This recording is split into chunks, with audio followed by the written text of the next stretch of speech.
ঝাড়গ্রাম জেলায় চিল্কিগড় প্রায় 500 বছরের প্রাচীন ঐতিহ্যময় কনক দুর্গা মন্দির। বাংলার জঙ্গলমহল ও চিল্কিগড়ের প্রধান আকর্ষণ এই কনক দুর্গা। এই মন্দিরের পশ্চিমে রয়েছে গভীর অরণ্য আর পূর্বে রয়েছে রূপসী সুন্দরী ডুলুং নদী।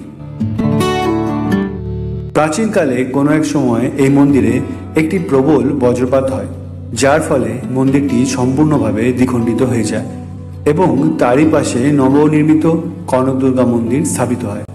যদিও বজ্রপাত যেখানে হয়েছিল সেই মন্দিরটিতে নতুন করে কাজ হওয়ার ফলে এখন মন্দিরটি বেশ সুন্দরভাবে নতুনভাবে দেখা দিচ্ছে।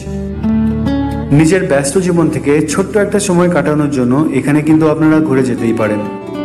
এরকম আরও অনেক ভিডিও পেতে চোখ রাখুন ডিয়ার ঝাড়গ্রাম প্রিয় ঝাড়গ্রামের পেজে এবং সাবস্ক্রাইব করুন বেঙ্গল সার্কেল ইউটিউব চ্যানেলে। ধন্যবাদ।